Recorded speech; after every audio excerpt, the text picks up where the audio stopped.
think he completely scrubbed Harry's name out of the history books. I do think when he put that intonation, son, he didn't say sons. That was a very sort of solid, no, this is who I prefer. And we know his hatred for Harry and Meghan. He's spoken about that very publicly. So I do think it was on purpose. And honestly, Trump's not wrong. I mean, how was it important for, I suppose, the king? He's incredibly, he's ticking off a lot of firsts. He's ticking a lot of events, you know, since he's become, since his coronation. How important do you think it was for him personally to see that state visit go off so successfully, Dickie? He saw it important, not just for himself, but for the country and for the government. It's very important that state visits work absolutely like clockwork. If you can pull out the stops and create a few firsts, then so much the better.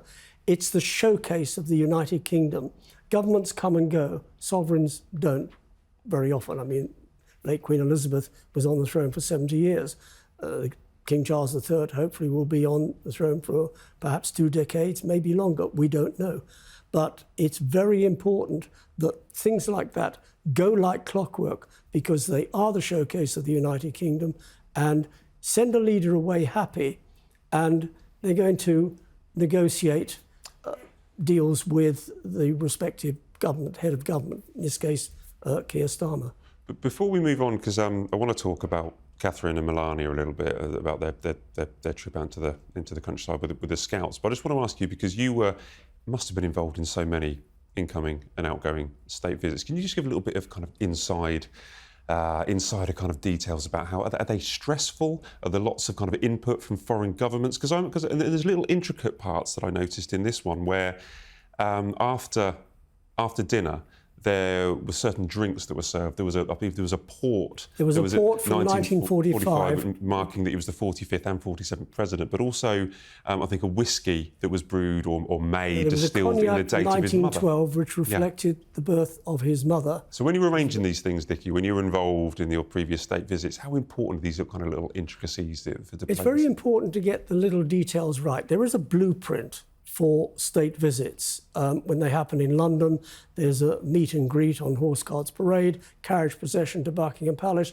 a lunch for the head of state and the suite, and then the head of state would go off normally to Westminster Abbey to lay a wreath on the tomb of the unknown warrior, visit the heir to the throne. In case of the last visit, he visited Charles at Clarence House. In the past, the head of state would visit late Queen Elizabeth, the Queen Mother. There is a set pattern. When you've got something like Trump, you want to do something a little bit extra special. And those little things that you mentioned, like the port, 1945, reflecting his first term of office in 2017. When you look at the cognac from 1912, the birth of his mother, which reflected that. They're just the little things, and there are people in Buckingham Palace who think about these little things. What can we do extra special? It's like the gifts. It's like the Royal Collection putting out an exhibition relating to that country. There is a blueprint, and when they know who the visitor is going to be, the whole thing goes into action. The whole team go into action. How stressful is it? Oh, it's not stressful. No? You know, if you do stress, you're liable. He's a pro. No, if you do stress, you're liable to cock it up. So the idea is not to.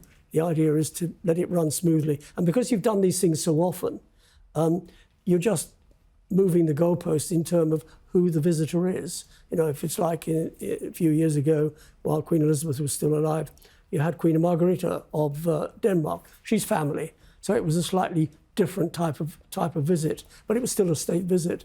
And very occasion you get things like that. Then you get things like Ceausescu of Romania.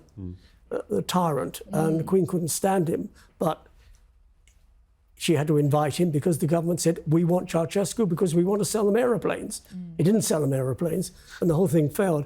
And one day the Queen was out walking the corgis in the garden at Buckingham Palace, and out come the Ceausescus with their dog that they'd smuggled into the country, and the poor woman had to hide behind a bush till they'd gone past and to go back into the palace.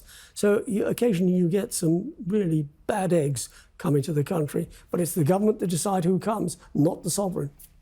So they don't always go as smoothly as this one with Donald Trump? Well, they do go smoothly. Generally, the sort of whole ceremonial part goes smoothly. State banquet, state procession, does go smoothly. It's the sort of domestic bits, again, like Ceausescu walking his dog in the garden, in the Queen's garden, and she didn't like that. Amazing. Now, Samara, am I right to believe that your outfit this week? Because it reminds me of both Melania and the Princess of Wales's outfits when they went to Frogmore Gardens just this week. Is this homage to the style icons that we've seen this week? Homage put very loosely, yes. As I said, I'm like a cheap rip-off this week of them, but I did absolutely love their outfits, and we saw it on the front page of The Sun as well. They were fabulous together. I mean, I never thought about the optics of seeing them, but they were perfectly coordinated. You know, they were out there and they were showing the brilliance of both the US and the UK in such a beautiful way. I just thought that it was fantastic. I couldn't have thought of a better. I mean, it was one of the standout moments, strangely, of the trip in my mind. I mean, it really, really showed the two ladies at the helm of these great countries. I thought it was really well managed, because you had all the pomp and ceremony, you had the state banquet, which we've been talking about, the carriage rides, and then we had the kind of more human moment where the wives were dressed down. And it wasn't just Catherine. Queen Camilla took Melania to look at the doll's house, and Queen Camilla's got a book that she's written, this miniature little book that lots of authors had written them for the doll's house, and she's written a book in there. And it was a real kind of special moment, a human moment between the women, the power maybe behind these thrones. That doll's house is amazing. They get a lot of visitors to it. I don't think many Brits go. It was made in between 1921 and 1924, went on display in 1925. 1,500 craftsmen put it together. It has running water. It has a working lift, It has working lights, and every single book in it, that big, is a replica of a real book. So real pages, real text, and every year the library is updated with modern books. In fact, there's a cookery book by Tom Parker Bowles in there at the moment. Yeah. So it is a unique piece of artistry given by the people of Great Britain for the work that Queen Mary did in the First World War. It is astonishing. I've been there a couple of times as a tourist, actually, and gone in and looked at that. It's amazing, isn't it? Yeah. I mean, in many ways, this state visit was not just a showcase of the King and Queen and soft power, but also Windsor Castle. Yes. Windsor Castle and St George's Chapel looked absolutely incredible. Yeah, and St George's Hall. Yeah, and St George's Hall for St George's Hall since the rebuild, when it was finished in 1997. It's a wow moment when you first go in, and laid out with this long table, 47-metre long table, seats 160 guests. It really is a wow moment when you go in there and see it.